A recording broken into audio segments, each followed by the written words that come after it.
A major publication suggests that Florida State would be a crown jewel in realignment for the Big Ten and their football and all that we love. Even more so than Notre Dame? Let's parse this thing out. Locked On Big Ten starts right now.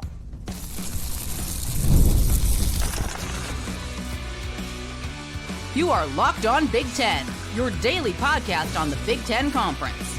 Part of the Locked On Podcast Network, your team every day. Welcome to Locked On Big Ten. I'm Craig Sheeman, 40 years as a sports talk show host and play-by-play announcer. And I want to thank you for making us your first listen each and every day. We are free and available wherever you get your podcasts and on YouTube, part of the Locked On Podcast Network, your team every day. Hit that free subscribe button down below while you're watching so you don't miss a single episode. And today's episode is brought to you by TurboTax. Ready for stress-free taxes and the most money back guaranteed? Head over to TurboTax.com today and get matched with your expert. All right, our Big Ten eye still on Florida State.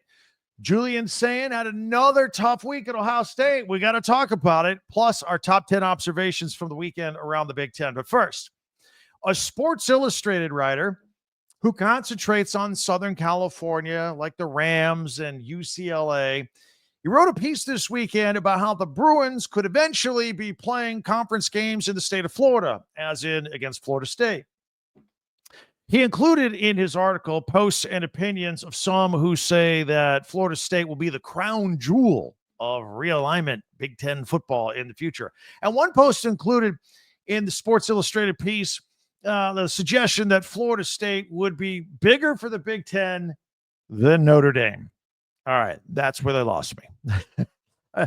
Nothing would be bigger than Notre Dame joining the Big Ten or any conference for that matter. Look, we've done this. We do this here all the time on Locked On Big Ten. We believe Florida State will be moving to the Big Ten at some point in the future. But we know that future now. We got it dialed in. We did this weeks ago based on this winter's court settlement between Florida State and the ACC and Clemson in the ACC. Nothing imminent is going to happen, at least for 5 years. That we know, all right? That was part of the settlement because the way the price structure goes. And we got to wait for the exit fees for the conference. They drop significantly in 5 years. We're still stuck in this TV deal. That's 5 years from now. This is when all the other conferences, most of them, are going to redo their lucrative TV deals, except for the ACC. But the Big Ten is going to be charging forward. That's when you're going to see movement. We're well documented with our opinions and our thought process and our analysis on this topic here on Locked On Big Ten. No question about it. Now, far be it from me to criticize anybody that wants to talk about expansion or realignment. It's one of our favorite topics here on Locked On Big Ten. You everydayers know this right here. But this article felt like a day late and a dollar short, and maybe hundreds of millions of dollars short, to be honest. The author seemed like he was just coming up with this idea. You, me, thousands of other, we've discussed this at length in the past, and I think we've come to a settlement as to how things will shake out, and nothing is going to be imminent right now. But ultimately, it will happen. Now, I'm not going to mention this author's name because I don't want to be putting anybody down. I don't like to rip people unless they deserve it. You know, like Paul Feinbaum or somebody big like that. But I'm surprised this came out in a sportsillustrated.com article. I really am. I think, and I think you think, we still think it's a pretty reputable outlet, don't you think? Again, we believe Florida State and others will leave the ACC by 2030. Okay? The reasons are money, money, and money. Plus, the Big Ten wants its footprint in SEC country and down in the South. All right. We're in agreement on all that. But this article went on to say some other things that I did disagree with, which I think are fair game for discussion. Like the reasons that Florida State would not leave the ACC anytime soon. Now, what's the definition of anytime soon? 5 years? I mean, that's the period you and I are talking about. Is he looking at a longer time period through the end of the ACC TV deal with ESPN at 2036? I don't know. The author really didn't kind of get into specifics on his timeline, but he stated in his piece that Florida State right now is the king of the ACC in terms of branding and power, along with Clemson. And then they wouldn't move from the ACC to the Big Ten because they'd be going from big fish in small pond to big fish in small pond. Well, that's the reason that Florida State and Clemson sued the ACC in the first place. They know they're the king of the ACC, and they want more money because of it. They know they're all about the branding and all that. They want more money for it. That's why they were suing to get out and ultimately had to come up with this settlement, which does pay these schools more if their games get higher ratings on TV, and they will. Okay, so they got more money than the rest of the other ACC schools moving forward just because of who they are.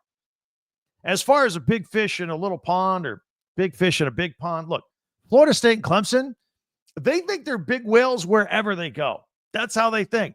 The small pond, the small pond's not big enough for them anymore. You know, they like to see themselves swimming with the Big Ten in the Great Lakes, the Pacific Ocean, and the Atlantic Ocean. All of it, all at once. That's what they want. The SI piece also mentioned that the travel, it doesn't make any sense if you add Florida State to the Big Ten. Because again, the perspective of this article was from UCLA's standpoint. Now having to take on Florida State or whatever if they jump into the Big Ten. But look, the article even pointed out Florida State's already in the ACC, traveling to SMU and Cal and Stanford. Yeah, exactly. The ACC is already traveling to SMU, Cal, and Stanford. So it's no big deal to travel back and forth from like Los Angeles, is it? No, that didn't make sense either. Travel concerns, while they do exist, people pretend to be concerned about them. They went out the window a year ago. The Big Ten is and always will be a coast-to-coast league moving forward. It's not going to change. So is the ACC, by the way. So travel isn't part of this realignment conversation anymore. That's gone. It's not even a factor. This piece also just suggested that Florida State wouldn't like cold weather games in the Big Ten. Again, I respectfully disagree. Non-factor. Pay a school enough money and they'll play on the North Pole. Not a big deal. Besides, the premise of this article, again, was UCLA having to play Florida State and vice versa. Not cold weather schools, either of them. So, yeah, last time I checked, they're all warm weather teams. So finally, this SportsIllustrated.com piece said that the money required to pull off such a move for Florida State to go to the Big Ten costs too much. It'll never happen. All that. And then it also said that the Big Ten should then make a preemptive move to the South and counter by picking up schools like Tulane, Memphis, SMU, as well as other schools like Virginia and North Carolina. Look, as we said dozens of times in the past, the financial equation with the exit fees and the TV contracts, that all changes considerably in 2030. It all gets lowered. It's big enough to bite off, and you can swallow it at that point and make your decision about where you want to be, where you want to move. So I would expect major realignment by then. As far as a preemptive move to counter the SEC, the Big Ten will never, ever include Tulane, Memphis, or SMU, like this article suggested. Never. Big Ten's got bigger fish to fry. No disrespect to those schools, but come on. I don't know where that came from. The idea of Virginia, North Carolina, however, now we've talked about that here, and that's a possibility. That's a possibility. That's not too far-fetched. Look, anybody's entitled to write whatever they want, any opinion they want, whether they're writing or doing a podcast or even us here. I get it. No problem. But it was brought up, and I thought it was a good chance to discuss expansion and realignment, which is one of our favorite topics. Let me know what you think. Maybe you saw the piece on SI. I don't know. I've pretty much laid it out there for you. Let me know with your comments here on YouTube. Be sure to hit that free subscribe button down below, and you'll never miss an episode. And don't forget, for you early morning commuters out there, our audio-only version of our podcast come out 2 hours earlier than the video. If you want to jump on it super early on the day, go ahead and go ahead. Apple, Spotify, wherever you get your podcast. That's up in 2 hours earlier in the morning, first thing. So if you want to check that out, go ahead. Don't forget to check out our website, talkbig10.com.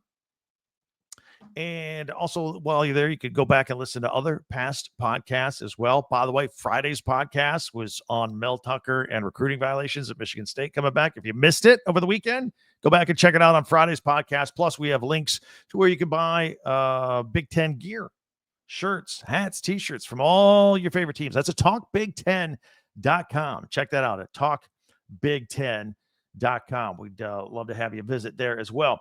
In the meantime, Buckeye fans, man, you're not going to be, another week has gone by and still more stories about that quarterback position. We're going to talk about that. Julian Sayin is still struggling. Lincoln Kienholz may be the guy, maybe. Plus, we do have some good recruiting news for Ohio State and our top 10 observations from the weekend. All that is coming up in 1 minute right here on Locked On Big Ten.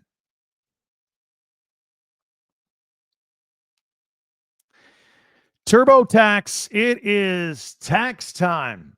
Sure is, right? So go ahead and use this. I've used this for over 20 years. Intuit TurboTax. And, taxes used to be sitting around waiting and wondering and worrying if you were going to get any money back or if you're going to owe, and then waiting and wondering and worrying some more. But now with taxes, it's matching yourself with a TurboTax expert. I can do your taxes as soon as today. Call them up, get started right now. Ready to go. Get it done. An expert who gives your taxes their undivided attention as they work on your return while you get real-time updates on their progress so you can focus on your day. An expert will find you every deduction possible and file every form, every investment, everything with 100% accuracy. All so that you can get the most money back, guaranteed. No waiting, no wondering, no worries. No, this is what taxes is right now. This is taxes. Get an expert now on TurboTax.com. Only available with TurboTax Live full service, real-time updates, only an iOS mobile app. See guarantee details at TurboTax.com/guarantees. That's TurboTax.com/guarantees.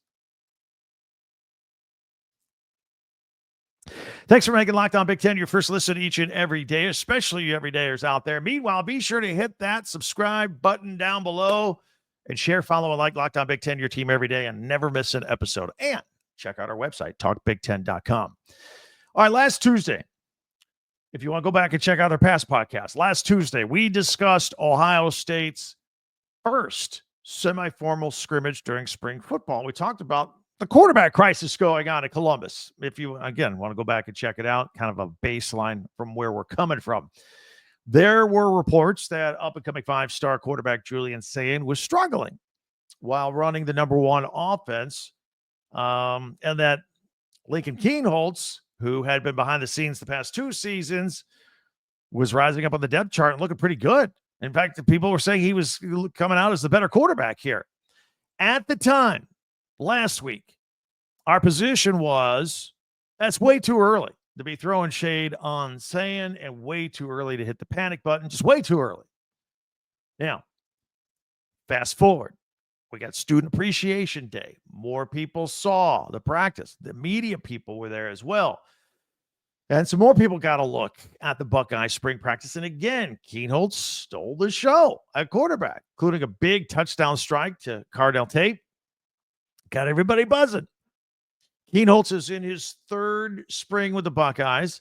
And, each year with the likes of Kyle McCord and Devin Brown and Will Howard all battling ahead of him, a lot of people, myself included, always felt that Kienholz was just going to transfer and hit the transfer portal each spring, and yet he never did. He kept sticking around, kept fighting. You got to admire that. And I think that's to his credit. But don't forget, like all other quarterbacks coming to Ohio State, Kienholz is highly recruited, just like everybody else. Got a nice 6'3" frame, 207 pounds, has all the tools. And he's been in Columbus long enough now. And he's a little more physically mature, a little more mentally mature. He seems very comfortable. So he has stayed and stood his ground, and he's fighting for that quarterback job at Ohio State. And now that the guy he's fighting with is a lot younger and inexperienced, who knows how this is going to play out. Going into spring ball with Will Howard moving on to the NFL, Devin Brown transferring out because he was kind of like Kienholz. He wasn't getting a chance. Aaron Nolan, who was another five-star, he came in with Sayin. He is transferred to South Carolina. And there was some thinking that while Sayin developed The Buckeyes might need to go out into the quarterback market during this spring transfer portal right now and go get another quarterback to back up or to guide them or a veteran or something like that. But with Kienholz's performance, whether he wins the starting job or not, they may not have to just scour that portal for another quarterback. And you may have the guy right there, one of the two. Let's not forget, they still got five-star freshman, true freshman, Tavian St. Clair. Now, by all accounts, he's going to redshirt this year, so I don't know that they can count on him or want to count on him at this point. But all in all, look, I want to see all these guys with my own eyes on the spring game. This is why, for fans and media, I think it's important that we have spring games so we can check it out. By the way, that spring game or event or whatever Ohio State is calling it is this weekend. It's coming up on the 12th, right? And again, I don't know exactly the format of the event, but I do know they'll do some game style reps, offense versus defense, and they have been selling general admission tickets to this. Cost you $8 to $20 for general admission. Club seats are $35. So a lot of people are paying some money. They want to see some form of football from Ryan Day and company on that football field this weekend. And, you know, what also makes this spring so interesting is the biggest question mark, you know, really that Ryan Day has ever had a quarterback. And all the quarterbacks on the roster right now, they've got a grand total of 87 snaps of game action. That's it. So the spring is full of opportunities. Somebody will step up. I know historically, and we've discussed this here on this podcast, Ryan Day prefers to wait just before game week in August to name a starter so they can get into transition and game mode there. So all the Buckeye fans, they want to know the countdown is on. Everybody's ready to go. That season opener with the Texas Longhorns can't get here fast enough. It's pretty cool. Love your comments, Buckeye fans. Hit me up on that. By the way, Nebraska basketball. They got a big man in the transfer portal. Ugnias Jurasevicius. Nailed it. Nailed the pronunciation. 6'10 Lithuanian. He goes by Ugi, by the way. He's coming in a transfer portal from Central Michigan, where he was all first team, all MAC. Averaged 16 points and 7 rebounds per game. Also, I'd like to say congratulations to the UCLA Bruins women's basketball team for a fine season. Got the Final Four. I know they came up short against UConn, but they got into the Final Four their Friday night. 34 wins this year. That's pretty good. That's pretty good by UCLA. First time ever in the Final Four. Hard to believe. And we've probably never mentioned Florida Gulf Coast University women's basketball on this podcast, although they did make the NCAA tournament this year, and they also had a change of head coach. And they hired former Iowa assistant Raina Harmon. She gets the job. And, of course, one of her former players is Caitlin Clark, who posted on Instagram. It's Go Eagles now. At Raina15, earned it. So that's cool. Little support there from Caitlin Clark. And a note for Michigan State hockey over the weekend. Forward Mikey D'Angelo has entered the transfer portal after just one season with the Spartans. And he was the fourth line center from Itasca, Illinois. And he played in 33 games, had 3 goals and 6 assists. So wanted to pass that along. A lot of change at Michigan State with hockey and men's basketball. Keeping an eye on all of that. Part of which we'll be talking about next. We've got our top 10 Big Ten observations from the weekend. That's next. That's coming. We do it every Monday. That's next right here on Locked On Big Ten. Monarch Money. Let me tell you about this. You always checking your calendar, your balance. You go, man, where'd my money go? Well, maybe it turns out you spend too much money going out every Friday night dining. Bars, online shopping, maybe that's a big one, huh? Entertainment, you can lose track. But with Monarch Money, you see it all right there, because Monarch Money is your personal CFO, giving you full visibility and control over your finances. And it's not just a budgeting app. It's a complete financial command center. You can track all of your accounts, your investments, and all your spending all in one place. So you stop just managing your money, you start building wealth. So they've got great insights for you. It's all like all-in-one convenience. You know, maybe you got different apps where you're paying different bills or keeping track of stuff, credit cards, whatever. Just put it all together It's very easy. Makes everything smooth. You can put your partner's finances there too, all in one place. Take control of your finances with Monarch Money. Use the code LOCKEDONCollege at monarchmoney.com for 50% off your first year. That's monarchmoney.com. Code LOCKEDONCollege for half off your first year. Again, Monarch Money.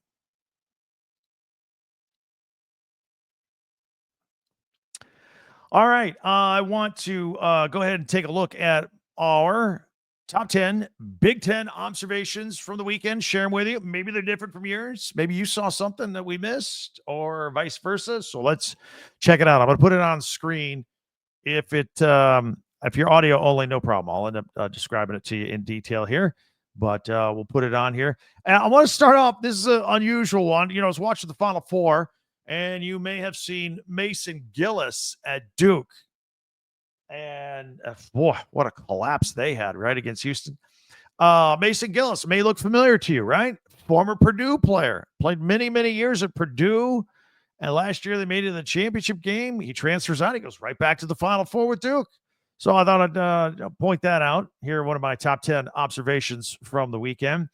How about USC football flipping Oregon commit defensive tackle Tumuhini Tupue, the number 3 defensive tackle in the country for the class of 2026. We mentioned this, I believe it was on Friday's podcast as well, but I thought that's a big get. That's a big get for USC and a big loss for Oregon. Second big player that USC has stolen from Dan Lanning as far as commits go. All right, Michigan's Fred Richard. Men's gymnastics was this weekend for the Big Ten. All-around champion, 3rd straight year. First Wolverine to do that since 1971. Thought we'd mention there. That's a pretty great accomplishment. And Michigan gymnastics overall, wanted to mention them. The men, it was their 5th straight Big Ten championship on Friday. By the way, Penn State, Nebraska round out the top 3. But, 5 straight conference championships overall. You got to mention that. That's impressive in any sport. Number 6, Maryland. They got Miles Rice. You may go, wait a minute. That name's familiar. That's right. He transferred out of Indiana after Mike Woodson was let go, and he's going to stay in the Big Ten and play for new coach Buzz Williams at Maryland. Miles Rice has bounced around. Was at Washington State, then Indiana, now at Maryland, his 3rd school, but nevertheless, thought I'd mention that. As I will mention another name familiar to you Big Ten fans, UCLA, Xavier Booker. It doesn't sound right. Yeah, Craig, he's from Michigan State, right? Hit the transfer portal, left Michigan State, staying in the Big Ten, going to UCLA. Former 5-star, didn't really live up to expectations, I guess you would say, at East Lansing, but he's going to move on and go play for Mick Cronin at UCLA. Meanwhile, Rutgers. I know some of you Rutgers people going, hey, is he going to mention this? Yes. Rutgers lacrosse beat the 2nd-ranked team in the country, also from the Big Ten, Maryland. They're saying this is the biggest regular season win in program history. Maryland has won 2 national championships in the last 8 years in lacrosse, so that was a huge win. And at number 3, wanted to mention Juju Watkins from USC again. She was the John Wooden Player of the Year, the Associated Press Women's Basketball Player of the Year. First Trojan to win that, by the way, and 4th sophomore to win it. And the Naismith Women's College Player of the Year, racking up all these awards, and of course had the tragic end to her season with blowing out her knee. And I'm curious. I haven't heard anything about if she's going to try and come back next season. It was obviously late in the year. Maybe she redshirts next year, comes back better and stronger 2 seasons from now. But she's racking up the awards right now after just her sophomore season. UCLA's Lauren Betts gets a mention. Their season comes to an end against UConn in the Final Four, but she got 26 points and 5 rebounds in that game. Always worth mentioning her. And then finally, UCLA women. I know they're disappointed. They lost pretty handily to UConn. It was their first ever Final Four. 34-3. That's a shiny record, no matter how you look at it. 34 wins. That's pretty good. So congratulations to the UCLA women. They top out our top 10 Big Ten observations over the weekend. Let me know what you think. Did we leave something out? I'm not sure we did, but go ahead and let us know. In the meantime, you can hit us up on the comments. Many ways for you to interact with this podcast on Twitter or X. That's Talk Big Ten, and then our website, talkbig10.com. Be sure to subscribe for free so you never miss an episode. Hit that down below. Just takes a second. It's free. And don't forget, you early morning commuters out there, audio only podcast, Apple, Spotify, wherever you get your podcast. You want to get a jump on it. The audio version of this podcast, Locked On Big Ten, is released 2 hours earlier before the video to start your day. And while you're at it, again, go back and check out it for a second listen. Maybe you missed Friday's podcast that was rather Michigan State centric with their new recruiting violations because of Mel Tucker back in the news. If you missed that, go back and check it out. Also inviting you for another listen. Our friends at Locked On NFL Draft getting it dialed in now. Damian Parson and Keith Sanchez as your favorite college players are getting ready for the next level. And they're up to date with all the rankings and rumors and news every single day. So you can find Locked On NFL Draft on YouTube, wherever you get your podcast. That'll do it for us. We got a lot going on. Spring football games are this weekend for some schools. We're getting it started. Always got an eye on football, right? Tell your friends about us. We're here every single day, all 18 teams with news, analysis, and opinion, all under one umbrella, one podcast, only podcast like it in the entire country. Again, tell your friends about us each and every day. We are here. For Locked On Big Ten, I'm Craig Sheeman. Talk to you next time.